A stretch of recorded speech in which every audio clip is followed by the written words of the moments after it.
he asked me to do a presentation on TransPennine, and we weren't sure how to title it. So he went away and had a chat with Gareth Dennis, and he came up with a wonderful title that I'm going to struggle to live up to, which is Better Layouts for a Better Railway. However, he did put a commentary to accompany that, if I can get my computer to it. So the challenges of designing TransPennine route upgrade, track layouts for the Huddersfield through to Dewsbury area to enable 21st century timetable aspirations, increased capacity and line speed increases. So I'm actually going to touch on a slightly wider area of TransPennine, but still mostly focused on west of Leeds. So what is TRU? So TRU is the upgrade and enhancement of the route from Manchester Victoria through Stalybridge, Huddersfield, Leeds through to York. So it's a multi-billion-pound project. It's varied in size and funding levels for a period of time. It's been anything from its lowest funding level of £3 billion up to potentially now £11 billion, with some additional works that we're actually taking to scope. So that's including new timetable, rolling stock, and a lot of infrastructure interventions to improve over 70 miles of route, and also another 70 to 80 miles of diversion route, which has been already upgraded to facilitate diverting trains while we build the core works. So core objectives for the project: more trains with more seats. That's mostly rolling stock requirements. Faster journeys, which is journey time. So aspirations for journey time being 42 minutes between Manchester and Leeds and 64 minutes between Manchester and York, which is roughly a 15-minute improvement on the current journey times. More reliable journeys. So that's trying to keep trains running on time, so improve performance along the route. Better stations, so first and last mile, so improvements to stations themselves, not just the trains that run on the network and stop at those stations, but the station environment, and getting from the car park to getting on the train is an important part of the programme. And then greener travel, so that is in essence electrification of the route. However, most recent change to our remit is the inclusion of intermodal freight over the Pennines via the Diggle route. Because we're electrifying the route, it's not a huge step further to gauge clear it for W12. So we've now got an additional requirement to clear the whole route, which is actually already clear as part of the works, but provides sufficient paths to also run those intermodal freight trains in addition to all the passenger trains that we're already remitted for. So key points I'm going to touch on today: greener travel, which in essence means electrification. So I'll just talk through what we're electrifying on the route. Faster journeys are obviously line speed increases, more trains, rolling stock, but also the capacity to run those trains, and then more reliable trains as performance and operational flexibility at various points on the route. So green travel. So various parts of the north of England are electrified at different points. So the green is what was already electrified roughly 10 years ago. All the purple is the recently completed Northwest Electrification Project. So everything between Manchester and Liverpool, Bolton, Wigan, and even up to Blackpool. So, and interestingly, originally Manchester Victoria to Stalybridge was also part of MWET, but I'll touch on that in a moment, because that was actually postponed and put into the TRU programme. So everything in red there was originally the electrification proposals for TRU. Back in roughly 2018, there was a big funding challenge. We actually de-scoped various parts of the route, and part of that, we lost quite a lot of electrification. So under Grant Chaps, our Transport Secretary at the time, who was very keen on, for some reason, very keen on partial electrification. I can't remember the correct term for it, but basically trains, you put the wires up where you get the most value for money, i.e. In this instance, Huddersfield to Leeds, where you've got electrified stopping services, and Stalybridge to Manchester because of all the services in the northwest that run through to Stalybridge. But the through trains, being bi-mode trains, are capable of running without the wires. So we lost and created discontinuous electrification. Luckily, that was reversed. So although we originally lost Ashby's up to Miles Platty, can't point on my computer very well, this end. We lost the Stalybridge to Huddersfield, Leeds through to Church Fenton, and Micklefield through to Selby. Most of that has come back in, with the exception of the very Manchester end at Ashbridge Line and Micklefield to Selby. That in itself creates challenges, because the original reason for electrifying to Selby was to allow the stopping services through Selby to an electric service. So if you're trying to run stopping services in amongst fast services, you want your stopping trains to have the highest possible performance to avoid the fast trains catching them. So it is still a shortfall in the overall remit, but we've at least got the through route through the north of England as fully electrified. So rolling stock. This has actually already happened. We've seen the new trains out on site, out on the tracks, but roughly 5 years ago, we got a new fleet. For once, we actually got a new fleet instead of trying to soup up old rolling stock and reintroduce them and up-rev them for the future. So what did we actually get? So TransPennine actually got 2 sets, but the one that they're actually keeping is the 802 bi-mode. So it's a Hitachi train, IEP series Hitachi train that runs in diesel or electric. It's interesting that the performance of these trains isn't significantly higher than the Class 185 that we've had for the last 25 years, which was specifically designed for the TransPennine route. The big difference with the 802 is it can run higher than 100 miles an hour. So the original TransPennine scheme was actually electrification only scheme, but there was very little value in doing that, as in output benefits, because those trains could still only run with the same acceleration at the same speed over the Pennines. So the only place you actually got better journey time was north of York, where the 802 could do more than 100 miles an hour on the East Coast Main Line.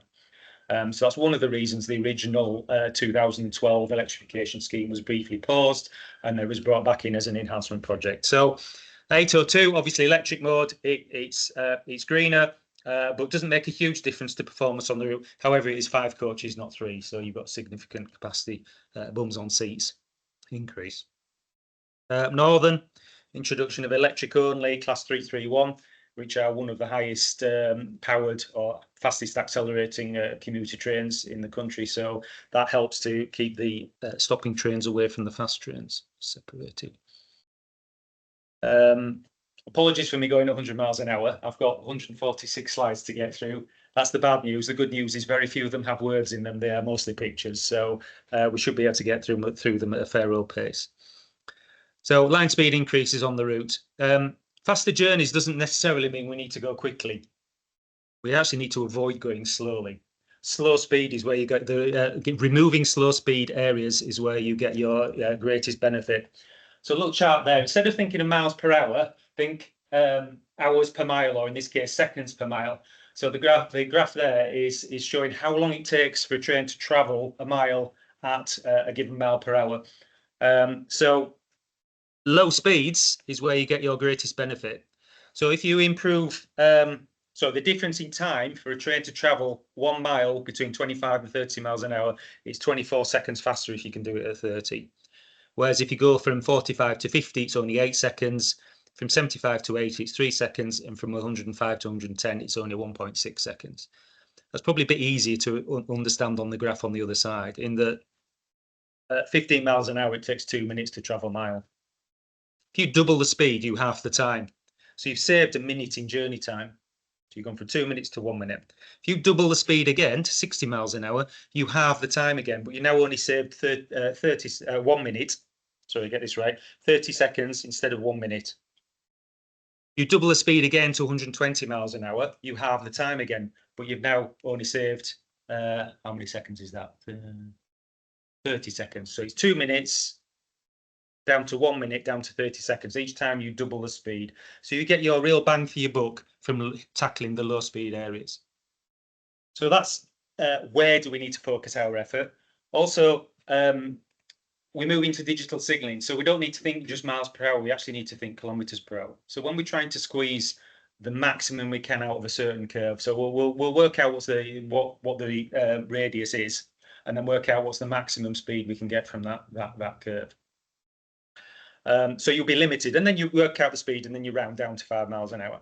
However, there may be a kph increment in between that could be picked. So as you go down the list, the red number is obviously the whole number on there. So you've got mile per hours and kilometre per hour increments that fit between those mile per hour. So we need to be really careful, because if we just design in miles per hour and then with future digital signalling we convert to kph, if we've done it badly, you end up losing lots of speed and lots of journey time.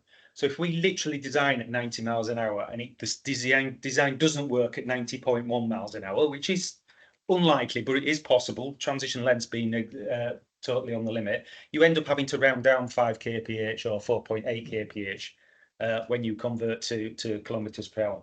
So it's important that we think about that when we're designing. Similarly, 40 miles an hour, we really need to design at 40.4 miles an hour so that we hit the kph alternative.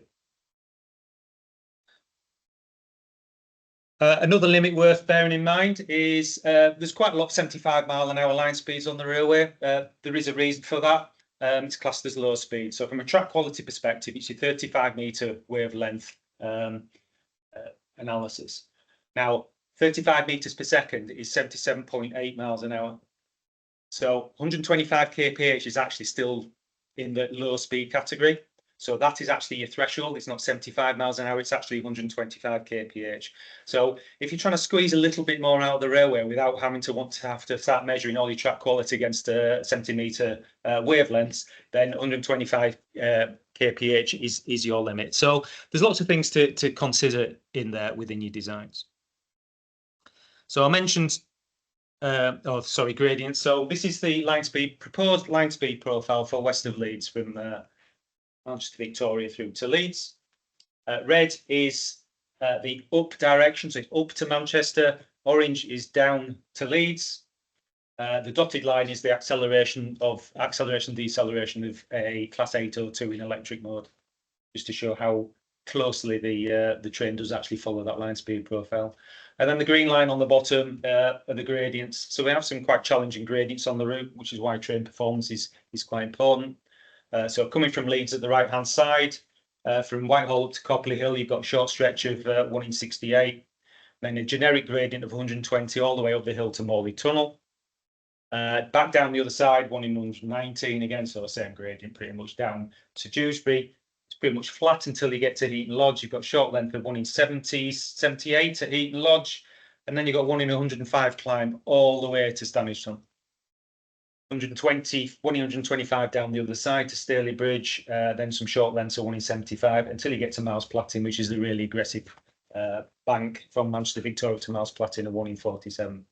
So challenging gradients on the route. There's only one short level stretch, so you've got gradients absolutely everywhere. So the one short level portion within Morley Stanage Tunnel actually have water troughs in. So I'm digressing massively here, but a little fun fact. Water troughs within the tunnel. It's the only place in the country we had water troughs in a tunnel. So for those who don't know what water troughs are for, we don't have them anymore. It's for steam trains to pick up water on the move. So they had a little scoop that would come down, and literally the inertia in the water would force the chute up, the water up the chute and into the tender from the top. So speeds, I mentioned low speed areas being the key locations, and there are a few of them on Transpennine. So coming out of Manchester Victoria, 40 miles an hour going up Miles Platting throughout to Manchester Victoria, increasing to 50 and then dropping back down to 30 for the curve at Miles Platting. So the curve at Miles Platting is a significant constraint for journey times. Next one is the 25 mile an hour junction at Staley Bridge West. We've then got coming out of Stanage Tunnels, 45 mile an hour at Marsden, coming out of Stanage Tunnel, 25 mile an hour through the station at Huddersfield, and 45 miles an hour at Marsden on the approaches to, Morley on the approaches to Leeds. So a lot of those slow speed areas we have actually already tackled. I mentioned earlier about NWEP Phase 5 electrification. They did the enabling works for electrification, i.e. the line speed increases. So the portion between Bagley Fold and Staley Bridge had already been completed before TRU restarted in 2017. However, since then we've progressed no regret schemes, so tackling those low speed areas, the places that had the highest benefit for the minimum spend. So those areas being W1, so the west of Leeds is split into W numbers, east of Leeds was split into E numbers. So on west we have W1, 2, 3, and 4. Those areas were then sub-split down with letters as well. So W1 was or W1A was Manchester Victoria approaches and Miles Platting. The 2A was Staley Bridge, and then W4 is Morley, and the line speed increases between Morley and Leeds. So a quick update on where we're up to. Completed the works in 2020 for line speed increases coming out of Manchester Victoria. So that involved the replacement of Danzig Bridge just outside Manchester Victoria Station, which was a major closure of both the tram lines and the railway. The bridge not only was life expired and needed renewing anyway, we couldn't do line speed increases over it without doing those works. So Miles Platting curve, we actually looked at various options for Miles Platting curve. More major scheme, demolishing several bridges and remodelling junctions and going well outside the Network Rail boundary, which was 60 mile an hour. We had a 55 mile an hour scheme that stayed within boundary. As you can see, remodel the entirety of Miles Platting junction. We had a lesser scheme, or the smallest scheme was 50 miles an hour, which only required some minor earthworks and reconstruction or widening of Queen's Road Bridge. Now, through development, we ended up, so that's the option we picked. Through development, we actually ended up with a 55 miles an hour scheme utilising exceptional cant deficiencies with this just slightly cutting the corner off a little bit more. What does it look like? So widening Queen Street Bridge. That's some of the final engineering works. And you can see the old alignment on the right-hand side and the new cutting the corner off scheme on the left-hand side. So that's a minute of journey time saving just with one intervention that's about a quarter of a mile long. Staley Bridge, we looked at various schemes, some capacity schemes, some line speed increase schemes. So I'll quickly whiz through these just to show the volume of the work that we've actually looked at on TIU. So that's the existing layout. It's a single line diagram form at Staley Bridge. So it's 50 miles an hour at the west end of the station and 50 miles an hour towards Manchester Piccadilly, which is the bottom left. Bottom left. Top left is the route to Manchester Victoria, which is now the main route. So ironically, the junction was actually rehanded 15-20 years ago to make Piccadilly the priority route. And the intervention was implemented in the same couple of months that the DfT actually decided they want to send the trains back to Manchester Victoria. So we rehanded the junction, and we haven't rehanded it again. We've actually made it the same speed both ways, so they can choose whichever option they want in the future, and it doesn't actually matter. So we did look at numerous schemes, an entire bypass scheme, so miss out Staley Bridge station altogether. If we bypass the station and put platforms on them, we can lose Staley Bridge West Junction. We looked at just line speed increase schemes without changing the capacity. So a version of 10.2 is the one that we ended up with. We looked at move the junction to the other end of the station. We looked at moving the station to the other end of the junction, all different ways of achieving similar outputs. We looked at options that grade separated, so we didn't go for a line speed increase, but went for capacity only and grade separate the junction with a quite severely graded flyover at the west end of the station. And then the very expensive scheme that nobody was interested in, which is do both grade separate and get your full line speed increases and completely remodel the station at the same time. So what did we end up with? So in essence, exactly the same operational capability, but at a higher speed. So the opened out junction, 25 mile an hour opened out junction to get to Manchester Victoria has been replaced by a fixed obtuse double junction at 50 miles an hour. So the route is now 50 miles an hour both ways. Completed Easter of this year, or last year, sorry, with the OLE completed this year. So about middle of August, the first electric train from Manchester Victoria to Staley Bridge was entered into service, which has made a huge difference. So electrification to Staley Bridge. Why was electrification to Staley Bridge so important? Why is it an early phase of TIU? Because the remainder of the route beyond Staley Bridge isn't going to happen for at least another 7 years. So why was it important to get the wires as far as Staley Bridge? The reason for that is lack of platform capacity at Manchester Victoria. So all the electrified services that we've introduced as part of MWEP from the west of Manchester come into Manchester, get to Manchester Victoria, and they can't go any further because there's no wires. So 2 of those services an hour don't terminate in Manchester Victoria. They actually terminate at Stalybridge. So we need the capability of those electric trains to carry on through Manchester Victoria. So that's the reason why Stalybridge was one of the early electrification schemes. Moving over towards Leeds, so Morley Station. So existing Morley Station, or the now redundant Morley Station on the right-hand side there, immediately outside the portal of Morley Tunnel on quite a sharp curve. So on the left-hand photo there, you can see the old station in the background and the construction of a new station in the foreground. So the existing station is on roughly a 450-metre radius, which limits the speed to about 55 miles an hour. But because of its very tight 6 foot, it's actually limited to 40 miles an hour to get you passing, 45 miles an hour to get you passing clearances. So combination of tight 6 foot and radii meant very low speeds through the existing platform. Simply moving that station 300 metres did 2 things. One, we went from a 450-metre radius to a 730-metre radius, which meant we could up the speed from 45 to 70 miles an hour just by moving the station onto a slightly flatter curve. It also enabled us to fit a signal between the tunnel and the station. It doesn't sound that important, but it is when it comes to managing trains within the tunnel. So we've actually introduced signals within a tunnel. We're applying what we've called tunnel controls. So around London, Thameslink, they have multiple trains in a tunnel at the same time, but they're London's a special case. We're generically not allowed to have multiple trains in the tunnel at the same time. So we have what's called tunnel controls, which does allow us to do that, but will only allow the second train into the tunnel if the first train has a signalled clear exit. So you're not planning on stopping the train in the tunnel. You could in emergency, but you don't plan on stopping the train. So if that first of the 2 trains stops at Morley, the second train can't enter the tunnel. But if it's one signal section beyond the tunnel, it now can because it's cleared the exit signal. So it's actually, from an operational perspective and a signalling perspective, it makes a big difference, not just from a line speed increase perspective. That's the track works, enabling works before we started building the platforms. And that's our finished station as of last year. A few teething problems, getting the lifts working, and there was an issue with the copers being out of tolerance to the track on one of the platforms, but all that is sorted. I'll come back to talk about platforms on curves later on and train dispatch because there were issues associated with them.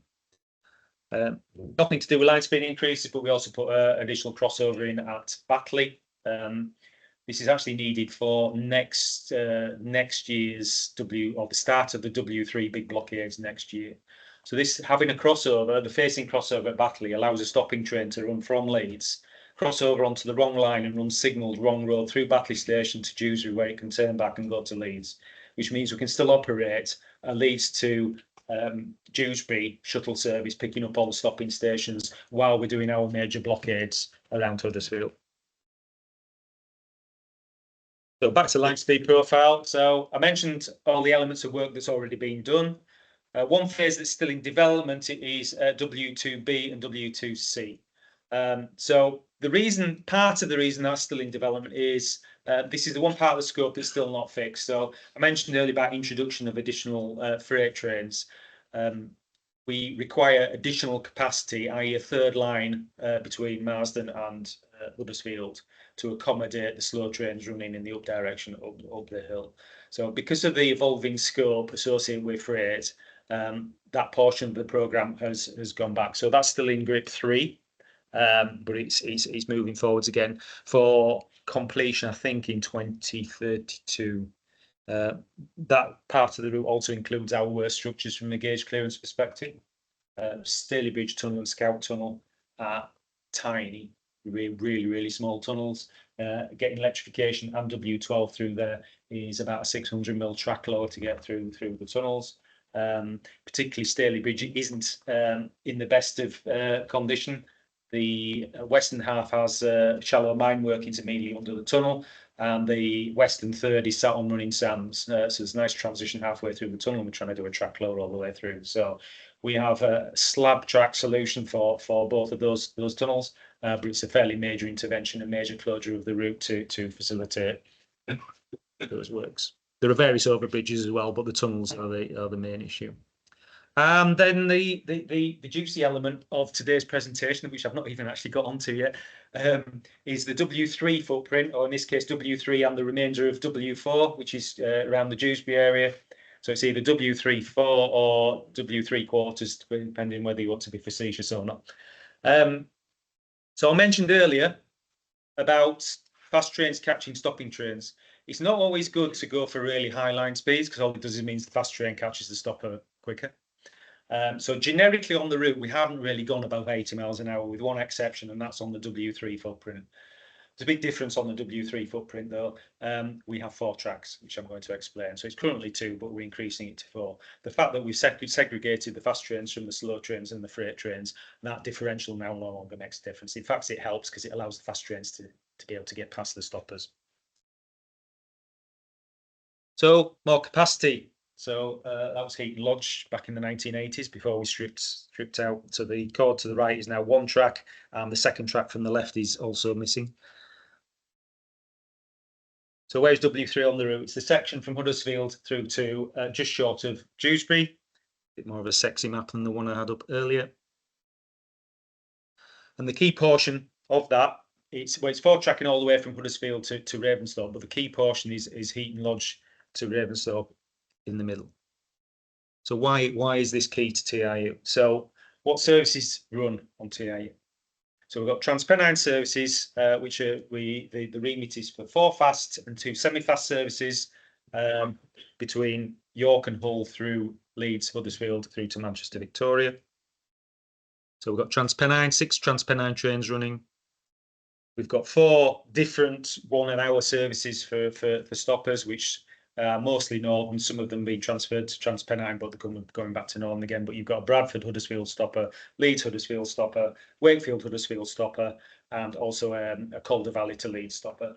You've now also got the TransPennine Leeds via Castleford to Manchester Piccadilly stopper as well, in amongst all that lot. So varying conflicting moves across that middle part of the route. Got Grand Central every other hour coming across the route from Bradford through towards Wakefield. We did have East Coast wanting to run trains to Huddersfield. Those have now been, that proposal has been withdrawn. And there's a lot of freight, which was originally predominantly via the Calder Valley and Brighouse. So from the top left, with the recent change in the scope for W12, all those W12 services run via Diggle. So there's up to 15 trains a day each way via Diggle, as well as the 15-ish trains that run via the Calder Valley. So that portion is called on the programme is the eye of the needle. It's the really, really difficult part on TIU, and that's the area where we really need to deal with capacity. So all the schemes I've just talked about are all line speed increase schemes. None of them got nothing to do with capacity. W3 is a capacity scheme with line speed increases within it. So not only do we have all these conflicting crossing services, we've also got fast trains catching stopping trains. So between Leeds and Huddersfield, there's 7 station stops for a stopper. It pretty much takes 4 station stops for a fast train to catch a stopping train if they're in 15-minute separation. So the ability to remove that stopper from the path of a fast train by the time we get to Dewsbury, or at least Ravensthorpe, it is very important. So what does that mean? So that's the line diagram of the existing layout between Huddersfield through to Ravensthorpe. So apart from a short 3-track section from Heaton Lodge through to Ravensthorpe, which actually picks up the Wakefield trains, so the westbound Wakefield trains, we pretty much got a 2-track railway. So what we're proposing to do for TIU, I mentioned 4 tracking. That's exactly what we're doing. We need to create fast lines to remove those 4 fast and 2 semi-fast services away from everything else. So what does that look like? In essence, we turn the existing railway into a 2-track railway. So we get rid of the 3rd line, put a double junction in at Ravensthorpe, and then we add fast lines over the top to get the fast trains out of it. That's slightly oversimplified, but that's in essence what we're doing. We're stripping down what's already there slightly and then adding 2 through lines that avoids all the other traffic. So from a line diagram perspective, that's what it looks like. So I'm actually starting with a scheme that we've actually progressing, and I'll quickly run through all the 10 other options that we did actually look at one time or another. So If I was going to talk through the option selection process, it would literally be a 3-hour presentation. So I'm going to talk through the options that were considered, but not how they were considered and how they were sifted. But it was a very, very exhaustive process. It was probably three different stages to get down from 10 options, then down to 5 options, and then down to 2, and then to 1. So it was actually 4 stages with what we call expert panel. So the appropriate development for the level of investigation that was being done. So each time you sifted them down, you did more development until you got to the last 2, when we actually designed proper schemes and costed them and made a full operational assessment of the options. So the version that's on screen there is the scheme that's been adopted, and that's a 4 tracks all the way through on the south, fast lines on the south side of the railway, all the way between Ravensthorpe and Huddersfield, with a grade separated junction at Ravensthorpe, including grade separating the slow lines coming from Leeds, which we'll talk about a little bit more in a moment. The other main contender that got down to the last 2, so layout number 5 in this instance, was fast lines to the north as far as Heaton Lodge, then have your grade separation, and then to the south as you run into Huddersfield. So operationally, it was meant an at-grade junction at Ravensthorpe, and there were different complications from a consents perspective about having a grade separation in what's in essence in a cutting, or half of it's in a cutting at Ravensthorpe, as opposed to highly visible intrusive grade separation in the Heaton Lodge area. But it was a very, very close decision. I think it was the option we chose was actually the slightly more expensive option, but it was easy from a consents perspective, and operationally the better layout because of the extra grade separation. Other options, Heaton Lodge area, the footprint was extremely constrained. So this portion of the route to the west of Heaton Lodge is London North Western. Heaton Lodge through to Ravensthorpe is actually Hampshire and Yorkshire Railway. But the London North Western is fairly typical of London North Western. If they had 4-track railways, but they did it on the cheap, where it was 4 tracks at 6 foot. So you're pretty tight for space to reinstate that. And in the Deaton area, we'd sold off some land. So there's a big warehouse which was a pound stretcher. I can't remember who owns it now. But where they've sold off adjacent sidings, and they've obviously encroached on the main running lines as well. So it's very, very tight area in there. So we looked at an option of let's go down to 3 tracks for a short section to make it easier. Operationally, that didn't work, so that was removed.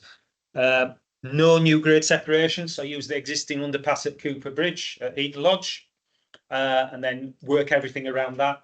But you've now got 4 at-grade junctions within about 1.5 miles. So you've got Heaton Lodge, but 2 new junctions to get the slow lines across, and Bradley Junction. So operationally, having 4 at-grade junctions within such a short length was never really going to work. So that got discounted. Keep the slow lines on the north all the way through up to Huddersfield. 2 disadvantages: you now got the Bradley Wood Court, so you've got the slow trains joining the fast lines, which means now they can't pick up Bradley Station if you put the new station on or the remodel station on the slow lines. But the fast lines are also taking the lower speed route. So going through the underpass at Cooper Bridge is 70 miles an hour, where the scheme we've picked is 100 miles an hour. And you're going around the north side of Huddersfield Station, which you'll see later as to why it's slower, but it's 25, 30 miles an hour around the back of the station, whereas the lower number platforms at the bottom are the higher speed. So to be at the south side is actually better for the fast line. So although that works, there are additional operational conflicts with the Bradford stopper joining the fast lines, and it's a lower speed solution. We could get rid of the Bradford trains by putting a massive flyover in, but that was verging on unachievable without building a extremely long viaduct. That's actually a variant on the scheme that we've adopted. Instead of having the fast lines to the north or the south, put them through in the middle. So instead of grade separating once, we do half a grade separation twice. So half of it at Ravensthorpe and half of it in Lodge. Operation, that's significantly better, but increased cost because you're doing 2, although they're only single track grade separations, you're doing them at 2 locations. So it's a higher cost. And it's actually harder from a maintenance perspective. If you need to maintain the fast lines, but your slow lines are operational, you've then got to cross the slows to get the fast, which is the issues that you've got on the East Coast Main Line. So having pairs of up, down arrangement is far easier to block to and get your maintenance access than it is to have up, down arrangement. So although operation that is better, it was more expensive and it's harder to maintain. Half and half have had the fast on the outside instead of the inside. We looked at having the fast lines in the centre all the way through as far as Huddersfield. And we looked at doing the opposite, having the slow lines in the centre all the way through to Huddersfield. So there were lots and lots of options that we looked at. We even looked at off boundary schemes. So the yellow line you can see there is the original Midland Railway branch line that went from Mirfield through to Huddersfield. We even looked at reinstating part of that for the slow lines. So instead of trying to squeeze extra tracks on the existing footprint within the current land boundary, compulsory purchase back the old track bed and go via the old Midland route for the slow lines to get to Huddersfield. We even looked at massive left field big bang schemes. So this will make a few people smile, but let's forget the existing railway. Let's build a HS2 style railway all the way from Ravensthorpe through Huddersfield to beyond Huddersfield, so almost up to Slough. So I'll just zoom in slightly on there. So the idea of this is instead of upgrading the entirety of TRU to get on west of Leeds roughly a 10-minute journey time, if you could forget the existing railway and build a much bigger scheme for a short stretch at much higher speed, could you get that entire journey time just with one offline scheme, which removes all the disruption of upgrading the existing railway, you're just building a new one. So if we come up a Ravensthorpe on the right-hand side, follow the hillside, as far as you can, a couple of viaducts there in blue, and then you disappear into a very long tunnel under Kirkheaton, back out to a short viaduct on the approach to Huddersfield, back into another tunnel, another viaduct over the valley at Huddersfield with a new station intersecting the existing station. So at the east end of the existing station at a higher level, create an intersecting station there, carry straight on and miss out all the horrible low-speed reverse curves coming out of Huddersfield and tie in the Milnes Bridge area.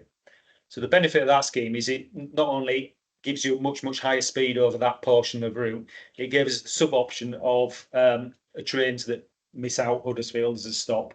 So through train, so you've got a fast train and we'll have a super fast train and non-stop from Leeds to Manchester.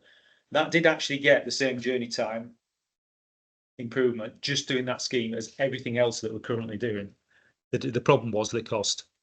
So that's the topography of that part of the route. We had some very serious deep 100-metre deep tunnels and viaducts on the route. So it was feasible, but it was very expensive. So we pretty much looked at everything we could possibly do, all the different arrangements on the existing footprint, and we've also looked at minor schemes off footprint, and then the big left field. Let's just forget it and go HS2 style scheme. So moving into grip 3. Of the 10 schemes that we had previously, this is where James should start to recognise what I'm presenting. So we've actually got the track designer for Huddersfield from Arabs in the room, which is why I've just mentioned James. Sorry, James, for name dropping you there. So moving into grip 3, we sifted the 10 options down to 5 options. So 1 and 5, the top and bottom ones, were the ones that made it to the final sift. The middle ones are all fast lines in the middle or fast lines on the outside, all the way through different variants. So we're going down to option 1, which is the version that we've gone for. I'll come back to that in a moment, of a grade separated junction at Ravensthorpe or Thornhill Junction at the right-hand side with the fast lines all the way through on the south until you get to Huddersfield. Layout 5 was fast lines to the north to Heaton Lodge, and then the grade separation there, as I mentioned a couple of minutes ago. So that's the scheme that we are currently presenting, or currently progressing. So we've got the existing layout at the top and the proposed layout at the bottom, with the red being the fast lines picking up all the fast services, and the blue the slow lines picking up your stoppers and all your freight services. But once you get to Huddersfield, how we manage trains there, I've got some more slides in a moment, but the plan is to keep everything as separate as possible. So why grade separate or the additional grade separation at Ravensthorpe? So layout 1 on the left-hand side, the adopted version, and why separate the 2 junctions? So the junction names are actually out of date on there. So Thornhill LNW Junction is now Ravensthorpe, straight Ravensthorpe, and Ravensthorpe Junction is now called Baker Junction. I'll explain why it's called Baker Junction shortly. So the reason for separating them is if we have the 2 junctions a full train length apart, it allows you to get a stopping service. So if you're coming from Leeds on the bottom line, the stopping train can get off the fast line without needing a forward route set onto the slow line. So it doesn't matter what's happening on the slow lines at Ravensthorpe. that stopping train can still get off the fast lines and release the fast train behind it. It can basically be held, it's a holding line or capable of holding the stopping train to then release that following fast train as quickly as possible. As soon as you have an at-grade junction, that becomes far more difficult to do, which is a little bit easy to see on the next slide because the junction's the opposite way around. So if you go for the layout one that we've got, the fast lines on the south, but you put an at-grade junction, the little red train there, which is a stopper, now can't go onto the up slow line until the down fast train has passed. So you've got that conflicting move that you need to manage. You don't have that issue with the grade separation. That train can just be flighted and got out of the way quickly. So it's really important from not only from a timetable planning, but from a performance perspective. If that stopper's running slightly late, it can get out of the way quicker. So 4 tracks up to Huddersfield. What do we do at Huddersfield? So that's the existing layout of Huddersfield. You've got 2 lines approaching from the Leeds end. We've got the platform, what's currently platform 1, which is the up through line. Platform 8, which is the down through line at the top, and a centre through line, which is bi-directional, but generally used for turning back your Manchester to Huddersfield stopper and your Leeds to Huddersfield stopper. And then you've got 2 very short bays as well. One's 2 carriages long and one's 1 carriage long, which is almost useless. So there's various constraints at Huddersfield. It is a grade 1 listed structure, which obviously includes the facade at the front of the station, but it also includes various elements within the station. So the subway is part of the listing. There are 2 of the original station columns, and by original I don't mean the current roof that we've got. I mean the 1830s roof. So the roof we've currently got is 1880s, I think, something of those that ilk. But those are the original roof columns. We've got the tea rooms, so a wooden tea room on an island platform. Well, tea rooms in themselves aren't particularly significant, but apparently that's the only one in existence in the country that's located on an island platform. Getting a little bit tenuous, but a wooden tea room on an island platform is now unique in the country. So that's actually quite an important part of the listing as well. Elements that are listed but not part of the station, so the goods warehouse adjacent and the goods wagon lift on the side are listed, grade 2 listed, but separate listing. And then there was a tongue-in-cheek element that for a while all the redundant class 142s were stable there, so somebody had a joke that somebody will try and list those as well. So developing layouts for Huddersfield, we've got 4 tracks coming in. So the first option is just retain what we've already got. Let's keep the bays in the middle, try and make them a little bit longer, and keep the platform arrangement kind of as it is. However, in this instance, we've got the up and down main through the bottom 2 through platforms, and all the stopping services in both directions using 1 line through all the through stopping services using 1 line at the north of the station. Operationally very restrictive, and that wasn't continued. So if we same again, but add a through platform. So we've now got 2 fast platforms on the south, 2 through slow platforms on the north, and 2 bays in the centre of the station. That's trying to keep the environment of the existing station it is. So move the tea rooms up to make room for lengthening the platforms. The one main problem with that is the size of the second train shed, the smaller train shed at Huddersfield. So that's a photograph from the early 1980s before they demolished the eastern half of the train shed. It did actually extend over the bay platform. So the columns supporting the small train shed are roughly 2 metres from the platform edge. So way below the minimum of 2.5 and nowhere near the 3.3 metres we need to get a ramp in there to remove mobility impaired persons from the train. So extending, removing the tea room and extending the bays in there would have been very difficult from a compliance perspective because of those columns. And also the roof, the shed roof is significantly lower, so it would also be a bit of a challenge to get your wires underneath there as well.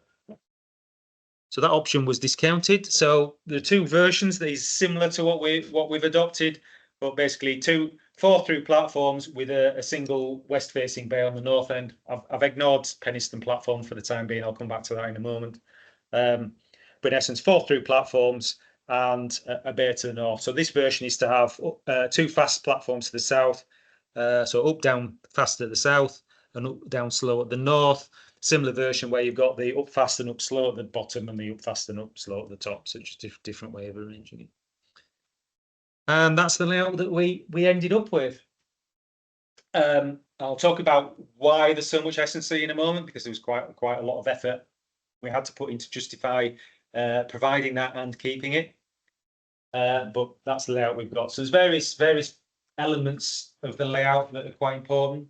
So the ladder from the top right that runs all the way across. The point of that is to try and get that in at 40 miles an hour. So that was one of the main objectives. We ended up trying to standardise all the West End S&C at 40, but that ladder specifically to try and get freight trains through the station. So up freight trains towards Manchester through the station as quickly as we can.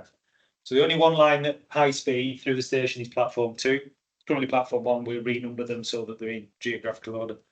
So platform 2 is the only higher speed line through the station in the up direction. So we want to be able to get the trains across the layout, freight trains across the layout, through platform 2 at 40 miles an hour and hit the bottom of the bank up to Stanage at the highest possible speed. Because at 1 in 105 gradient, whatever speed those trains hit the bottom of the hill, they tend to be still doing at the top of the hill. They can't accelerate because the weight's a train on that gradient. So it's important we try and get that train through the station quickly, hence that ladder. There's one higher speed crossover in the layout. So coming out of platform 4, going from left to right, that's a 60 mile an hour crossover. That is basically on a 1 in 100 falling gradient. An electric train can accelerate to 60 miles an hour very quickly. They can accelerate to 40 in pretty much their own length. So that one crossover in the middle of the layout is to allow a fast train, a down leads fast train to come out of platform 4 and have unrestricted acceleration coming out of the station. So basically you can floor it and just keep going until he's got up to the full line speed of 100 miles an hour. And that's the layout of the station that we ended up with. So I mentioned the Penistone line. So we've got the Penistone platform, 4-car platform, bottom left. Looks to be longer than that image. And then all the remains of the platforms are all 8-car platforms. 8 times 24 meters was the remit. It's a generic DFT remit. The trains that will actually be using them are 6 times 24 for stopping services, and currently 5, but in the future 7-car 802s, which are 7 times 26 meters. So you've got 7 times 26 meter train using a 8 times 24 meter long platform, i.e. 200 meter platform. Once you've had the allowances. So we end up with 4 through platforms and 1 bay platform, all 200 meters in length. And you'll see on there that those platforms are not straight, which has in itself caused us some problems. So the layout was actually, particularly the west end of the station, was difficult to design. So the original north tunnel, Huddersfield North Tunnel, the geometry of that, you come out of the tunnel, feeds into the lowest number of platforms at Huddersfield. So we've got so when they increased the size of the station and 4-tracked it, in the station they went to the north and the tunnels they built a south tunnel. So we went to the south at one end and the north through the middle of the station, which creates a horrible dogleg through the middle of the station to try and fit through. So our constraints, you can see that's our current layout. So we've got constraints of the tunnel and the geometries at the western end. We've got the station and the listed tea room in the middle. We've got the viaducts pulling it down at the eastern end, and then we've got listed goods shed at the top. So there's various constraints in there that we had to try and fit this layout through. Now, we've had quite a lot of challenge from the talks about installing curved platforms, and I'll talk about the problems with dispatch in a moment. But just to demonstrate what would have been needed if the talks had got their own way of have straight platforms 200 metre length, we'd have to rebuild Huddersfield Tunnel, wipe out several listed structures and widen the viaduct at the other end. So let's just demonstrate the quantum of extra work that will be required to get the fully desirable platforms, straight platforms. So from a dispatch perspective, not necessarily about compliance. So a compliant platform, radius on the platform is 1,000 metres. RSSB are generally not that fussed till you go below 500. As long as you've got good reason to curve a platform, they will generally accept that. But you really need to consider dispatch of a train. So the lines that are on there, the black lines that are on there, are lines of sight from the very end of the platform. So if you've got a 200 metre long platform on a 1,000 metre radius with a compliant 3.3 metre wide platform, you cannot undertake guard dispatch of that train, because that guard would have to be stood 5.5 metres from the platform edge to be able to see the full length of the train. So even if you have a compliant radius, you still can't dispatch a train. So the 800 metres is the version we've got in Huddersfield Station, which has its own issues. But to make a platform capable of being dispatched or a guard being able to see the full length of the train, it would need to be 2,000 metres or flatter for that to work for an 8-car train. So we have had, as I mentioned, dispatch issues at Huddersfield. So some visualizations of platform 5, where the platform is on the outside of the curve. If you stood on the platform, the guard in the middle of the train cannot see the full length of the train. So that's looking towards Leeds, that's looking towards Manchester. So we've created some line of sight plots. So a 7-car Class 802 with different versions of the train in different positions on the platforms. But we've got 2 lines for each of from each end of the train. One is the obscuration from the train itself, and one is the obscuration from platform furniture. So platforms 6 at the top and 3 down there, where the platform's on the inside of the curve, that hatched area is where the guard needs to stand. He can see the full length of the train from that location. So it's relatively easy, subject to how overcrowded the platform is, to be able to dispatch a train where the platform is on the inside of the curve. Where it's on the outside of the curve is a real problem. As you can see there, that hatched area, if we zoom in on that area, is very small, and with all the furniture that we've got within the station and the waiting shelters that we do need to provide, there isn't actually a place where the guard can stand and see the length of the train. So we are forced at Huddersfield into having assisted dispatch, so station staff, like you've got at York, station staff assisting the dispatch of a train, which has its own implications. It's mainly the OPEX cost of having, so 1 dispatch staff requires 3 members of staff.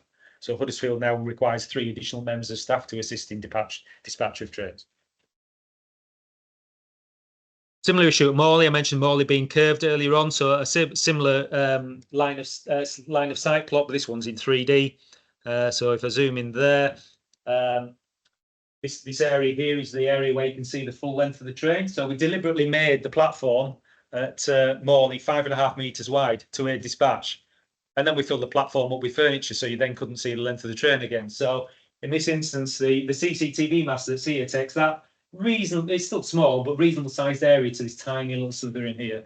So with the CCTV mast being placed where it was, we could no longer dispatch a train at Morley, which is an unstaffed station, so that wasn't going to work. So it was a very late alteration to get that CCTV mast moved out of the way, so we were actually capable of dispatching the train. Reality now, interestingly, it looks really bad on the 3D model. When you stand there on site, it doesn't actually look as bad in reality than the theoretical version. But it was still an issue, and if we'd have left that mast there, then we would have had issues. We've also got OLE masts that are not in yet on site, but they will also cause a constraint. So the green line at the back is if you had your unconstrained version in the middle of the platform, where that line of sight would have been. I think.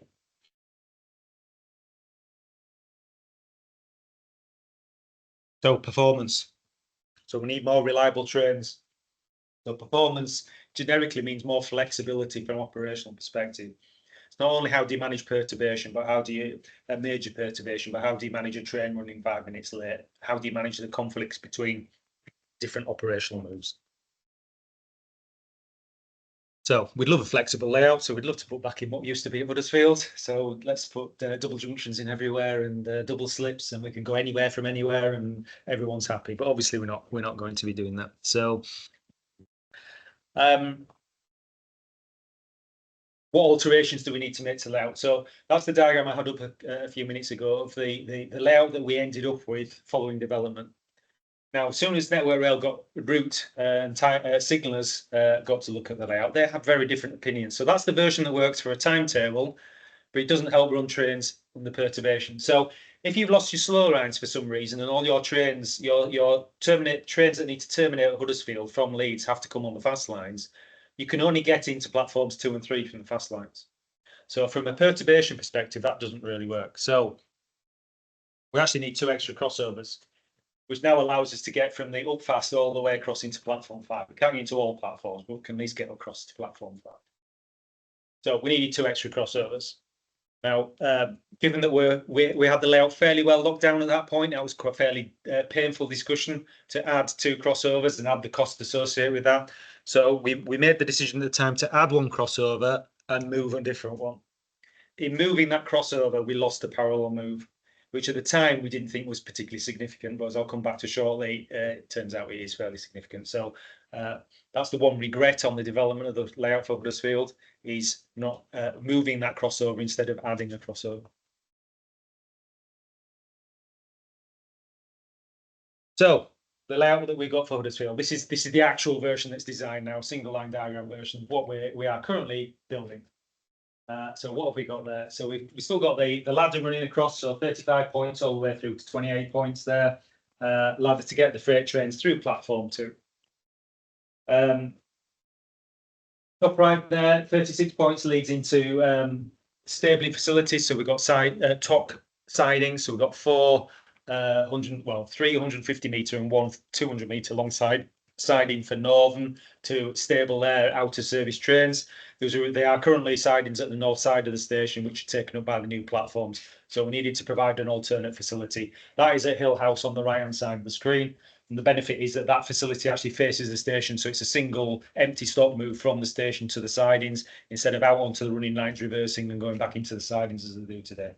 So stabling at the right-hand side, fast lines to the north, slow lines to the north, fast lines to the south. Got flexibility through the middle of the station. So the diagrams I showed you earlier of having an up down arrangement or up down arrangement, this is actually the merger of the two.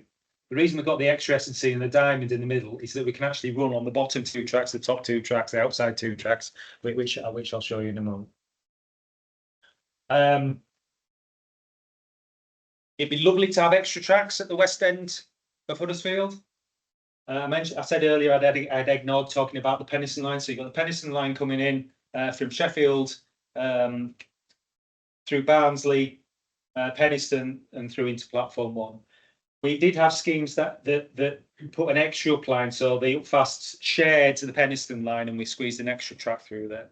To do that though, I'd remove the version at the moment where the Penistone line is in essence a completely independent railway into an independent platform.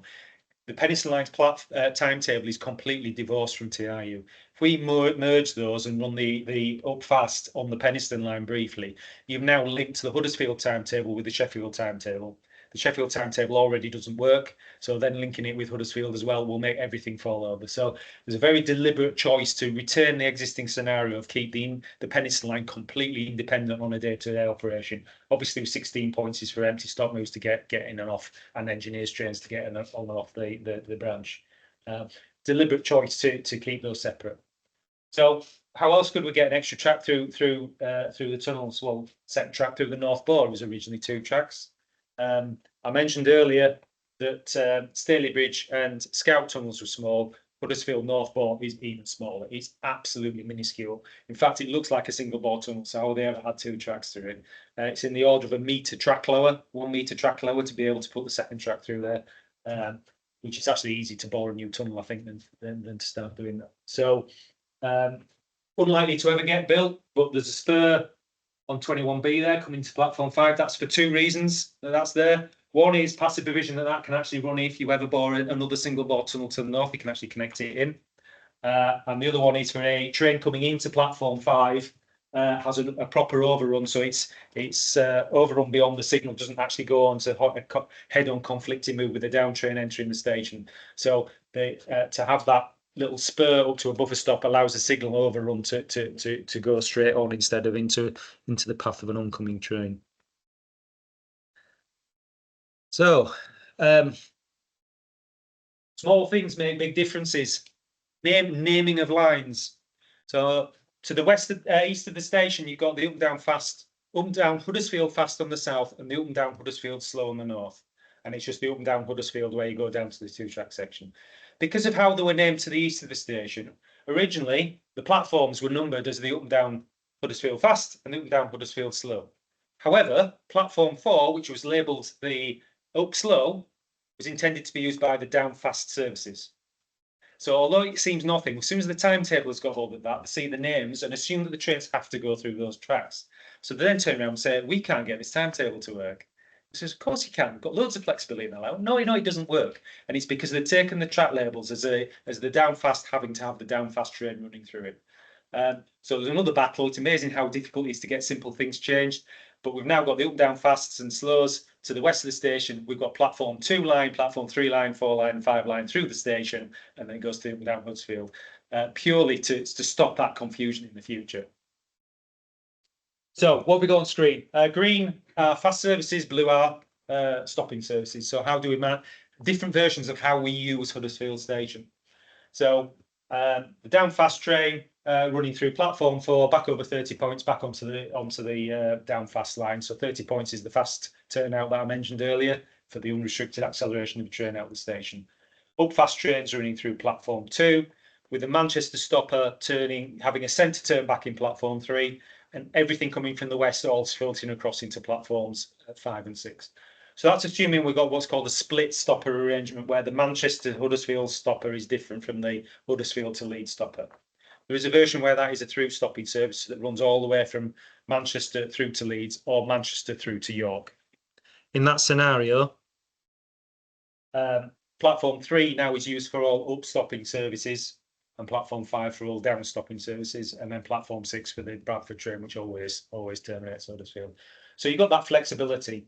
Now, in running that through service, at 33 points here, you've got your up slow crossing your down fast services. So you've got an operational conflict in the throat of the station. Now, it's deemed better to manage it at that end of the station because the fast train is going to take priority. If you have to stop a terminating stopping services outside the station and hold it for a few minutes before you let it in, it's not as big a deal as the impact of stopping a fast train that then runs up to Edinburgh, because the knock-on effect delays around the country is higher for that. However, the flexibility I mentioned in the layout at the west end means that if that stopping train is due to get into the station before the down fast leaves, and that stopping train is running late, you've now got that conflict of both walks across the junction at the same time.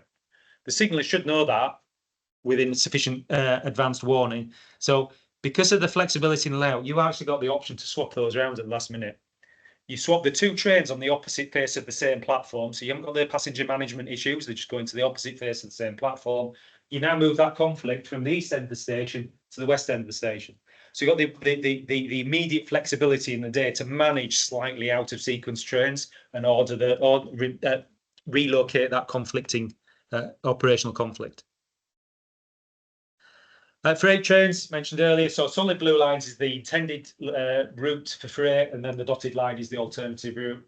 So I mentioned coming across the ladder, 33, 28 points through platform 2, can go through platform 3, but the west end of platform 3 is 25 miles an hour. So you'll have that hit on train speed, which will then compound itself going up the hill because it will pretty much stay at that speed. So that's day-to-day intended use. What do you do under perturbation? So you got unplanned failures. So what happens if you lose your slow lines? Where do you run all your fast and slow services? I'm not going to go in these as much detail, but we looked at how you cope if the slow lines are closed, if the fast lines are closed, where do you send your services? On a nighttime planned closure, slow lines are closed, you can run it as a 2-track railway. Fast lines are closed, you can use it as slows as a 2-track railway, so you've got all that flexibility there. If you lost everything at the Leeds end and you have to terminate all Manchester trains, you predominantly use platforms 3 and 4, but you can come into 5, run up to Hill House sidings and come back into platform 2 and head back toward Manchester. So lots of flexibility there. And then again, if you lose the Manchester trains, how do you manage all your fast and stops and send stoppers and send them back the other way? So all the different scenarios, the layout has a lot of flexibility within it to manage perturbation. So mentioned flexibility. So performance is all about flexibility. You need to be able to do different moves at the same time. And again, this is quite complicated, so I'm not going to dwell. I'll just pick up on a couple of ones. So again, green in this instance, green is a down service, so towards Leeds, and red is a Manchester bound service. So all the solid lines are moves that can happen at the same time. So you can have an up train in red through platform 2, running all the way through. At the same time as a down train enters platform 5, at the same time as another down train can leave platform 6. Lots of different versions of trains can leave either 5 or 6 at the same time as coming into 4, and so on and so forth. There's lots of different options there. So you can pretty much do nearly every parallel move that you would want to do, with one exception. Because of the 22 points being so close to the station, you cannot leave platform 2 at the same time as an up train is entering platform. Sorry, cannot leave platform 3 at the same time as an up train is entering platform 2. You have to wait for that train to have stopped and be timed out in platform 2 before 3 can be released. So that's the only thing really that the layout doesn't do. Otherwise, you've got the flexibility and the overlaps at the end of the station to manage pretty much anything to happen at the same time. So I mentioned the missed opportunity of the crossover. So removing the crossover, the facing crossover just at the right hand of platforms 2 and 3, means that if you've got a down train, the green line leaving platform 4, the same time as train is either in or leaving platform 2, you cannot get into 3 at the same time because of the down train going in the opposite direction. So you can't use 34 points because there's a down fast train going over it. So that's where the relocated crossover was probably a bit of an error in losing that. There's a very good chance that we will now have to do a subsequent stage to add that crossover back in. So we've got a nice, lovely layout with all the S&C wonderfully separated, 20 metre separation between all the S&C units, all a consistent 30 or 40 miles an hour. And then we're going to have to squeeze in this horrible little 25-mile-an-hour crossover on a curve at the entrance of the platform to get back the parallel moves that we probably should have resisted losing a lot harder than we did. So how are we staging TIU? So September of next year is the first major blockade at Huddersfield. Huddersfield gets closed for 1 month. During that month, we complete the slow line. So everything in black there will be complete at the end of the blockade, or should be complete at the end of the blockade in September of next year. So that includes a temporary platform at Hill House on the right-hand side, which is intended to manage stopping services. So the station itself is reduced to a 2-platform through station. So it can pick up all your fast trains as they do today, but there's no way to terminate a stopping service because we take out of action all the north end of the station and then over the course of the year completely reconstruct it. So we build the slow lines as far as 32 points. We put a temporary alignment to get across into platforms 2 and 3 and operate Huddersfield as a 2-platform station with stopping services intended to use the Huddersfield Hill House platform. There's a good chance now that the talks don't want the hassle of having to get passengers from Hill House to the main station. We're probably just going to divert all trains via the Calder Valley and we'll just bus people the extra 2 miles that it takes to get from Brick House. So you'll basically, if you want to go to Huddersfield, you get off at Brick House and you get a bus to Huddersfield. So although we've designed in the capability to that platform, it's probably not going to get built because of the way that they want to operate the diverting services. So that happens September next year. You've got a year for the station to be rebuilt. I think it's September the following year, James. Is that correct? It's roughly a year later. Might be Christmas, so might be slightly over a year, where the rest of the station gets commissioned. So we've now got all the platforms, all the West End layout. So this is a second 1-month blockade. So we've got the final station, but without the fast lines commissioned. So we've got all the platforms, but we're only feeding in. Now the layout isn't designed to have parallel moves with everything coming in constantly off 2 platforms. It does work, but it's more constrained than you've got on the end state layout. I've hidden all the slides associated with that because I thought you'd be getting bored by now. So that's it for Huddersfield Station. We've hopefully that demonstrates the volume of effort that we've actually put into coming up with the layout that we've got. It's at least 6 years worth of work to get to the point we're at now. So nothing happens quickly on the railway, but that's been constant work for those 6 years. 2-year chunk of that was all Transport and Works Act order in the middle, which we got roughly a year ago. So we got the Transport and Works Act order signed off. So they're starting in earnest on site now, which I'll show you a few progress photographs at the end of the presentation. But some of the other development items, stations. So Deaton Station, which is the location beyond there, we were having to completely rebuild the station because the current tracks and the station are in the middle of the 4-track formation. So to get 4 tracks through there, we need to shuffle everything around. So we looked at numerous different alternatives for station. Deaton was a 1980s local authority built platform that replaced the original Bradley station, which was at location H on there. So and Deaton is one of the lowest usage stations in West Yorkshire. So we thought, well, okay, we have to rebuild Deaton Station. Is Deaton Station the right place to actually have the station? So there's quite an exhaustive option selection process that looked at numerous different locations. We actually ended up back with rebuild the station where it is now, but we did go through quite an exhaustive process to determine the best place for that. And that's what our station looks like. So at the moment, the tracks are roughly where the right-hand lift shaft is, through the middle, 2 platforms and 1 ramp, long ramp coming down from the overbridge to each of the platforms. So we rebuild the bridge. The retaining wall on the left-hand side gets cut back at least 2 or 3 metres to make room for slotting the platform in the middle where you never had a platform originally, and with access only from the south side of the railway instead of one either side of the bridge. When we get to Heaton Lodge, so fast lines on the south all the way through. The curve at Heaton Lodge is relatively tight radius, 70, well, it's currently 70 miles an hour. If you push it to its limits, you get about 80 miles an hour. If we cut the corner off, we can get up to 100 miles an hour. So given that we've got capability of 110 between Ravensthorpe and Heaton Lodge to the right-hand side, 100 through here, which was actually chosen to match through Deaton. So Deaton is very tight, reverse curves through Deaton. The maximum you can ever get through Deaton is 100 miles an hour, so there's not a lot of point going much more than 100 here. So we did a 100 curve. We did look at 110, 115 options, but this was the optimum from a earthworks perspective and impact on structures, particularly the river bridge at the south end, where if we go any flatter with the radius we end up triggering the rebuilding of another bridge. Interestingly, this is one of our cheapest interventions for line speed benefit on the route. So from a business case perspective, the value of a second on west of Leeds is roughly £2 million per second. Okay. As a rule of thumb, it's between 1 and 2.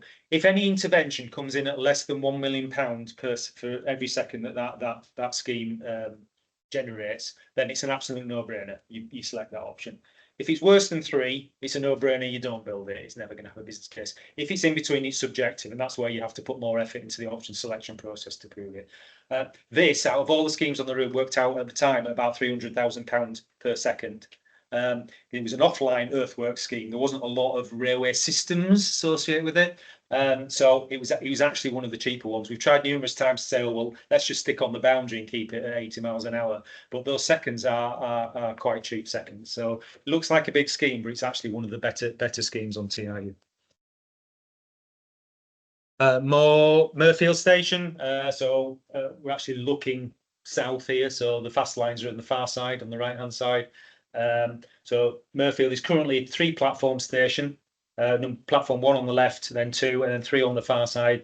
2 isn't actually used at the previously. So what we're doing is getting rid of the up loop, get rid of the platform. Everything goes on the up down slow. So the current 3-platform station just becomes a 2-platform station because all the stopping trains are on the slow lines. At Ravensthorpe, grade separated junction. So we actually go entirely off track. So the bridges, we ignore the existing embankment. We actually overshoot the curve with the fast lines, get 110 miles an hour. The slow lines come in either side of that, follow it, 4 tracks over the Calder navigation and the River Calder, tie down back down to 2 tracks at Baker Junction.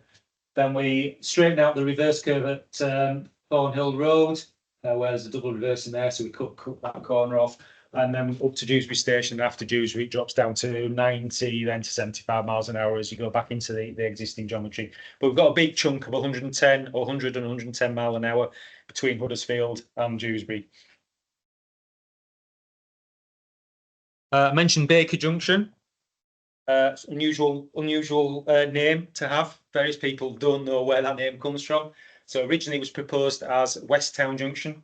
So West Town is the area within Dewsbury, but equally nobody knew where West Town was either. So ops tend to like a location name, something location specific for a junction. But West Town was fairly generic in that nobody on the railways knows where West Town is anyway. So it was decided to call it Baker Junction, and the viaduct over the river is also going to be called Baker Viaduct. I was actually in recognition of Stuart Baker. So most of you probably haven't heard of Stuart Baker, but Stuart Baker was a civil servant, former railwayman, area operations manager on London North Western when it was Woburn Bridge Railways. worked for the Department for Transport for many years, and he was the reason TRU is happening. And he got it to the point, and as he said, he got it to the point where the government couldn't back out. So it was Stuart that got us over the line. Unfortunately, Stuart had a stroke about 5 years ago now in a TRU meeting. Never went back to work and died of a heart attack about 2 years later. And he was the linchpin within the Department for Transport. He was the man that really knew railways and knew what was needed. So it was a big loss. But due to his service over the years, in memory of him, we've actually decided, or the route director, Rob McIntosh, decided that we would name the junction after him. And there's no better accolade for a railway engineer than have a bit of infrastructure named after them. I think that's a pretty cool one. I'd quite like to have a Hodge junction somewhere at some point. I don't think that's going to happen. Ravensthorpe station. So we can see the flyover on the right hand side, so the fast lines on the right hand side, slow lines. The station is actually currently on the Leeds lines, just at the top of the picture. We've made the choice to move it to the other side of the junction, so you can actually pick up the Wakefield route as well. So any Leeds to Wakefield, or more importantly, the Grand Central London trains can now stop at Ravensthorpe, as well as just stopping at Mirfield. So it relieves some of the pressure on Mirfield and the parking in the Mirfield area. So we just create a parking nightmare here instead, probably, but that's chance. And also, there's a 4,500 housing development just off to the right hand side proposed this area. So having a better connected station that covers more destinations was an important part of that. So another view of the grade separation in the box. That's a picture of the box itself. So we've got the green lines of the fast lines going over the top. Then underneath, you've got the two lines going up to Wakefield and the up slow line coming from Leeds underneath. So the junction is actually, the diamond of the junction is actually underneath the intersection, underneath the box, which has its disadvantages, but given that it's a switch diamond, the switch diamonds don't like being in the sun, it's actually beneficial to actually have it hidden underneath the box. So although it's not the best place to put it, it actually has indirect benefits of locating it there, because it keeps it out of direct sunlight. So I mentioned missing Calder bridges. The two Calder bridges are actually grade 2 listed. They have structural issues, I think brittle failures. There's a lot of monitoring on those structures because they're not in the best of state. The ability to upgrade those, it's very difficult to keep them in their original condition and upgrade them. So the choice was made to just make them redundant. They'll probably get turned into a cycle track or something similar. But we built our new geometry entirely offline, which also aids staging in that you build a new infrastructure, connect the ends in, commission it, instead of having to close the railway for a long time to rebuild those bridges. So we're offline. We need to miss the council's waste disposal site, so we skirt parallel with that. And then the reverse curve I mentioned earlier at Thornhill Road Bridge, at the top end there, we straightened that out. We deliberately went offline sufficiently, find the photo, offline sufficiently that we can build a new bridge, connect the railway on either side, and then the old bridge becomes redundant. So those are the two listed bridges on the existing route. That's the new viaduct. So it's three independent structures over the Calder navigation, and it's down to a single 4-track viaduct when you go over the River Calder. And a little route video. This is 11 minutes, so we're nearly done. So Huddersfield Station, it's a little bit clunky, but it's handy to have a look around, and I'm going to have to talk fairly quickly over the top of this because it doesn't pause. So we've got the new station, the existing train shed roof. So the existing roof at Huddersfield, it's the largest span and only one of 4 examples of a Euston roof. So Euston Station, which its roof went years ago, there's only 4 examples. Huddersfield is the biggest one. So the main train shed, from a listing perspective and heritage, we had to keep. We've demolished the small train shed and added we're adding a very contemporary structure alongside. So that's the main train shed, which gets renovated and has its lantern put back on the top with a new structure alongside. We keep the underpass and we get a new footbridge at the east end as well, to cover the fact that the platforms move quite a long way towards Leeds. We'll head out onto the viaduct. The major structure in John William Street, immediately come out of the station. That was completely replaced about 18 months ago, I think. So we've already done the works there. The geometry over the bridge is different due to how we come off the platforms, and we needed to extend the platforms over the bridge as well. So That one has already been reconstructed. And we've got 4 tracks, well, 5 initially, but straight down to 4 tracks on the original 5-track formation over the viaduct. We're going to have another look at John William Street from the other side. That's Fitzwilliam Street, which is the next bridge. So OLE mast that coincident with the spandrel walls of the viaduct, so lined up with the abutments and columns as we go over the bridge, which also dictated where the S&C went because of the registering of the overhead line.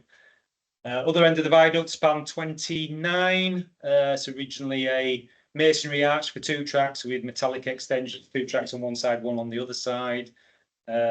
Metallic elements that were redundant, so only the masonry arch was the live bore. So those have been removed and replaced by pre-stressed concrete beams, which you can see the design for there, and there'll be some pictures of it getting installed in a moment. That's them lifting out the metallic elements. You can see the two-track arch in the middle, which is the middle 2 tracks, which is retained. So heading off, we're almost at the end of Huddersfield Viaduct. On the left-hand side is Hill House sidings. So 150-metre long signalled reception line. So you don't need a shunter to accept a train. So it's fully signalled into reception line. Then it splits into 4 TOC sidings and an engineer's siding on the left-hand side there. It's a view from the opposite end looking back towards Huddersfield. So 4 tracks all the way through, just past temporary platform that we've built. Approaching Deaton Station. So the slow lines move to the left to make room for the island platform, well, not the island platform, but the up platform in the middle, which meant the reconstruction of the bridge and it's a rather interesting, I think it's a reinforced earth cutting slope to the east side of the bridge.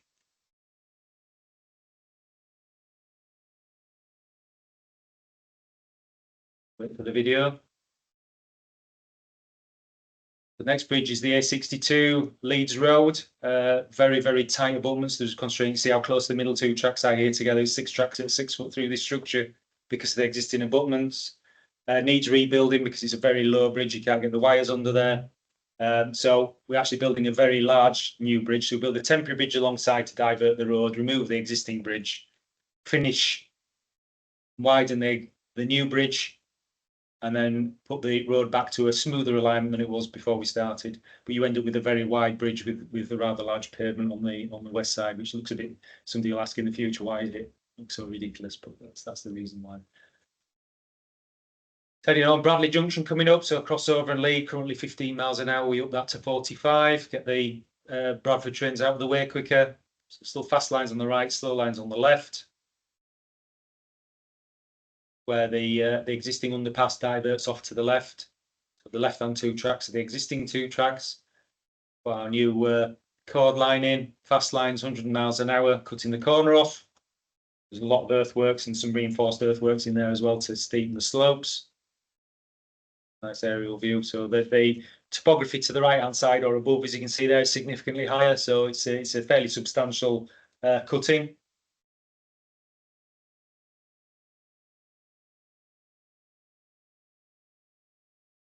That's the existing underpass, which retains as the upslow. At the end of the cord line, connect back in with the existing route. Again, slow lines on the left, fast lines on the right. We've now picked up the Calder Valley lines have come in. That's the slow line coming in from Huddersfield after the underpass. Slowly work towards Murfield.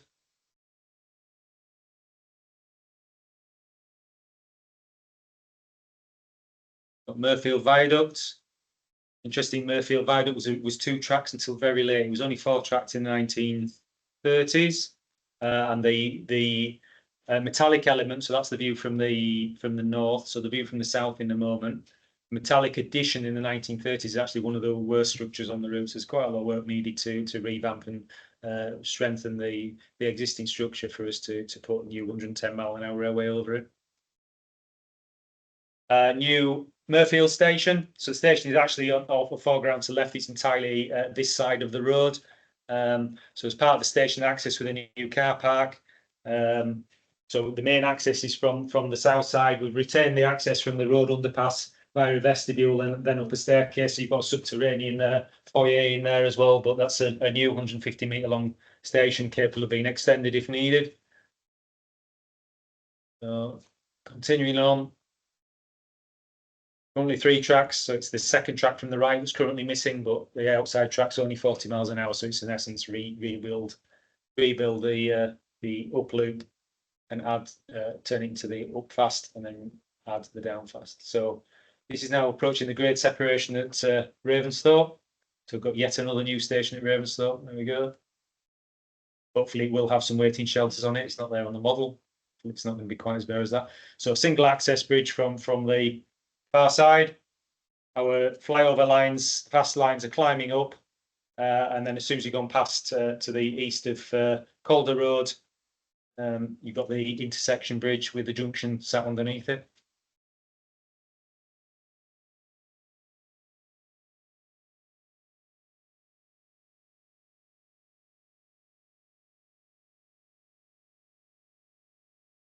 Some interesting grades. I think it was 1 in 70 we ended up using for the flyover. Is that correct, James? 1 in 80. So we did quite a lot of modelling. So although this is the fast lines are not a freight route, and via Leeds isn't a freight route, it's only engineering trains, still need to be capable of getting a freight train up there. So the generic steep, ignoring Miles Platting Bank at Manchester, the generic steepest gradient on the route was 1 in 75, 1 in 78 in 2 different locations. So 1 in 80 was the chosen gradient for the new line, even though in theory it doesn't get freight traffic. So that's the new Baker Viaduct. So as the middle 2 lines are higher, so it's an independent structure until you get to the bridge, and that becomes a 4-track viaduct at that point. Down to 2 tracks, and you'll just see where we cross over the existing lines. Shoots from the bottom left across to the right hand side and then back across again, approaching Thornhill Road.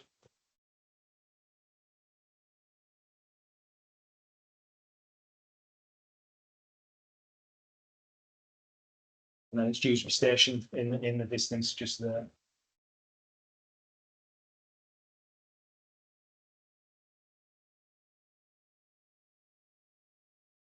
Okay, and that's the final view of Baker Viaduct. So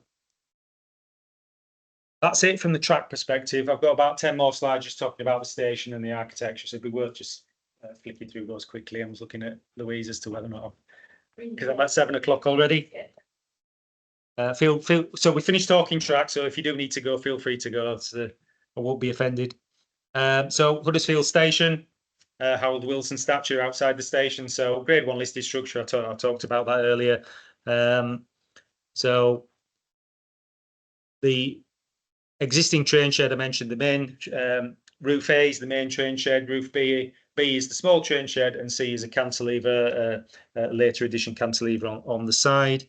So we're keeping A, we're removing B and C and putting a new canopy alongside. So the yellow is the proposed platform, with the orange as the second platform access. So we've got the existing subway, which is extended, and we've got a secondary route via a footbridge at the eastern end, at the Leeds end. So the pink there is our new contemporary gull wing roof, and we extend the existing canopy. So we've actually shortened the canopy at the Manchester end. We've taken roughly 4 of the trusses out and move them to the other end. The reason we move them to the other end is the fact that because of the way the Paniston platform and all the track layout between the tunnel and the station, the entire station moves towards Leeds, so it enables us to line everything up. So the trusses that have come out are actually getting reused and reinstated to put the Leeds end of the canopy back to where it was originally. So it was actually curtailed in the late 1970s, I think, which is when it lost its lantern. So that's the cross section. So the right hand structure is retained, the left hand truss is removed, and then we get this contemporary gull wing arrangement, which was originally open to the elements. So the vertical element in the middle didn't exist until somebody pointed out that's in the direction of the prevailing wind, so in the middle of winter you'll have an absolute howling gale running through the station at Huddersfield. So that's now closed off, and I can't remember if it's glazed or clad, but the structure now is at least closed off, and that's a computer visualization of what the canopy looks like. Some more views. Bridge at the other end, so we've got another contemporary footbridge. I'm not quite sure how they're going to clean the glass on that, but no problem. So obviously the top right is the solar modelling of all the glass that's going in.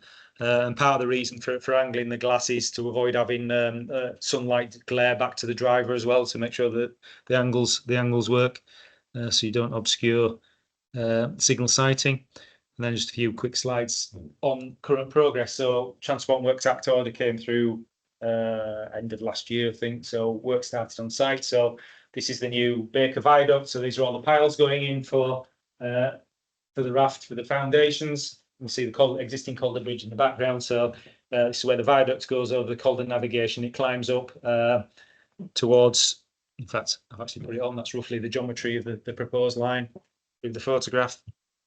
As we move up to the junction, there's a geometry that goes roughly through there. So there's this significant amount of earthwork. So we need to cut back the cutting slope and put a step slope. So we've got a railway halfway up that slope. So there's a few 100 million tons of muck to shift probably in there. And a couple of views looking the other way. So some major civil engineering works in play now. So the plan is that box is designed to be entirely off the existing geometry. So the full intersection bridge, Baker Viaduct, all the earthworks around it are constructed in advance. The Wakefield lines, they get diverted through the box, and then they finish off the earthworks at the Huddersfield end of the scheme. So there's minimised disruption on the route. And that is it, finally. 146 slides later. So any questions? Do you want to come and work with the computer?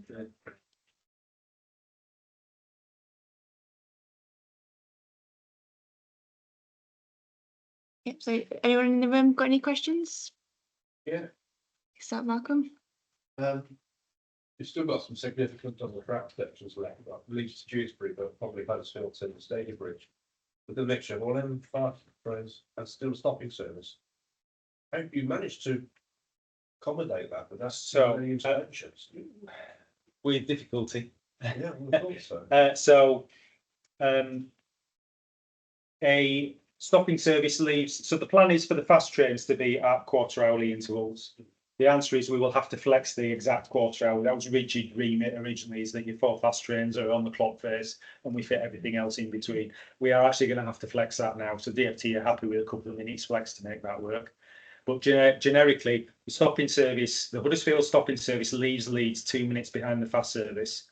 By the time it gets to Baker Junction, the next fast service has caught it up.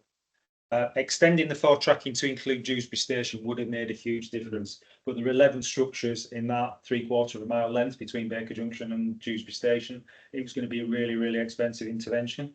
That's actually something that Northern Powers Rail, HS2, are looking at, further extending the 4 tracking. But for the volume of trains that we've got, it does just work.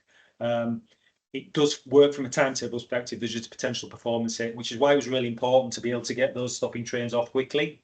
Yeah. It must be susceptible though to a few minutes delay. It is, no, absolutely, yes. And especially on the very long section across the top and going down the other side. So there is a significant. So it worked relatively well until we added freight over the top. So your 4 fast, your 2 semi-fast, and your 2 stoppers between Huddersfield and Manchester worked. As soon as you try and squeeze freight in as well, 1 path an hour, you almost certainly lose that second stopping service. So you'll have your 2. The likely output, it's not determined yet because we're still working on concept timetable 3. But the likely scenario is that you'll have your 2 stoppers during morning and evening peak, but in the middle of the day you'll lose one of those to be able to get the freight services through there. Freight is a significant challenge because I mentioned earlier, whatever speed they're doing at the bottom of the hill, they do all the way up the hill. So W2C is still in development because it is proposed that we 3-track. We put a long up loop all the way from Gledholt all the way up to and including Marsden. It includes Slavitt and Marsden stations. So that is primarily an up loop, but we're putting it in the middle and connecting it to downlines as well. So you've actually got a dynamic loop that can use both ways, but it's predominantly an up loop capable of being used in the down direction. And the timetable will probably end up using it both ways. So you put it in the middle? put it in the middle, yeah. Yeah, that's sensible, yeah. With platforms on all 3 lines at Slough and Marsden, so you can run your trains on whichever lines. That's a whole other presentation though, so we'll leave that one for later. But getting over the hill is a challenge, and even with that 3 tracking, you've still got a challenge coming in the opposite direction. So we're looking at options for loops around Manchester, so Bagley Fold area. We're potentially going to have to put freight regulating loops in there, because you literally can't get all the way from Manchester Victoria through to Huddersfield before the fast train has caught freight train. So there's some significant challenges. You're quite correct. The 2 track sections are significant challenges, and east of Leeds similar.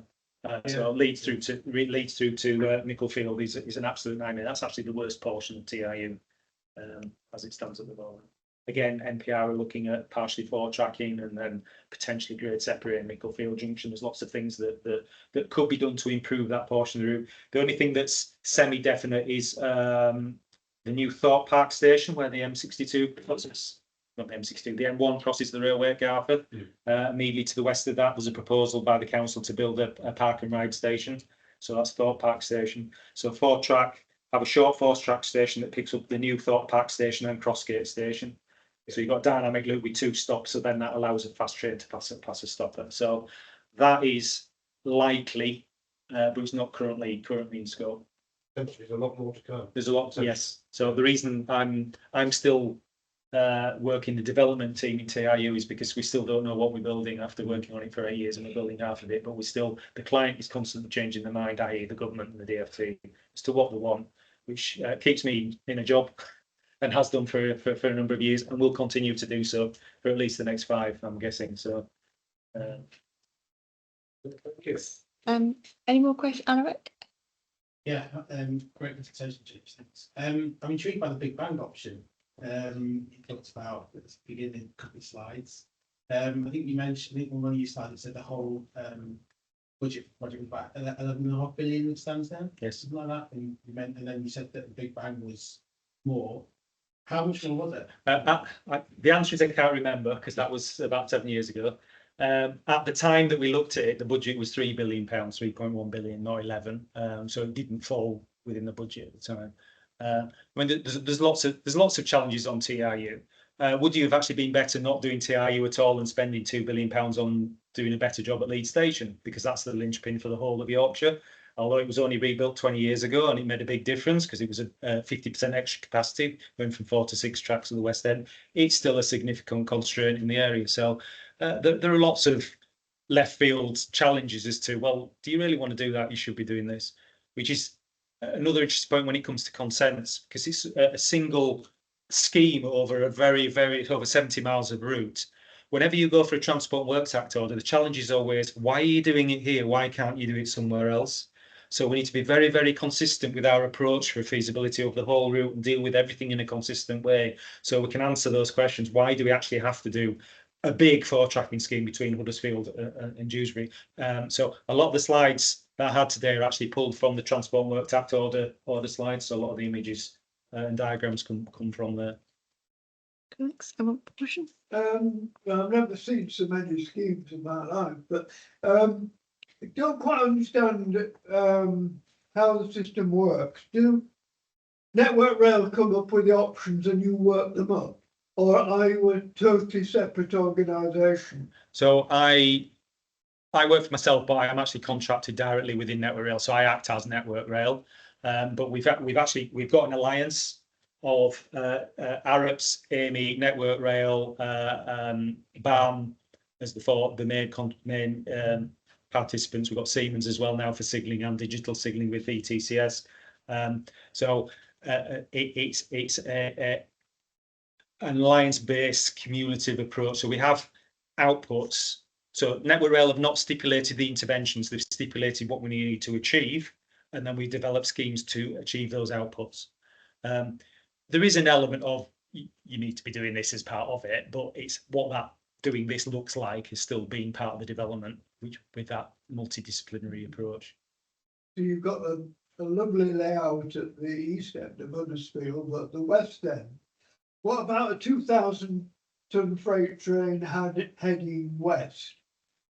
You know, he's got to So- over the So luckily we haven't got, it's at 1,800 tonnes is our remit, which is for intermodal. You do actually have 2,500 tonne biomass trains that get diverted that way, but they predominantly go via Calder Valley. So it's predominantly a 1,800 tonne train that we're worrying about. So I mentioned about trying to get it into the station as quickly as possible. When we developed that high-speed ladder to try and manage the freight trains that were envisaged at the time, we've got more now, that was assuming that we were then going to have to run with all the fast trains all the way to Staley Bridge or further. Now we've got 3 tracking. As soon as you get beyond Huddersfield and Gledholt Tunnel, you only need to manage that really short 1.5 mile long 2-track section, and you're back onto a dedicated line for the freight train. So it's significantly less impactful is that slow train now. The fact that you can squeeze it through the station, through the tunnel, and then you get it out of the way again to go up the hill. Those tracks will be bi-directional, will they, through the tunnel? Not initially with conventional signalling. There will be with ETCS because we're going to get bi-directional signalling everywhere with ETCS. But under normal working, it'll be an up. The south ball will be an up line, and the north ball will be a down line. So that freight train needs to come across the layout, get onto the up line, and then go onto the up loop, or the centre loop in the up direction. It is another whole presentation because the connections on the down direction are not actually at the end of the loop; they're halfway along, which allows the centre loop to be used by 2 trains at the same time because one can still get out the way of the other one. So even that's quite complicated as to how we're proposing that. So there's been a reasonable amount of development, but because that's still in development and not committed and in delivery, so I was trying to just concentrate on what we've already done and what we're currently committed to deliver. So, Any more questions? No. Okay, we can thank James in the usual way.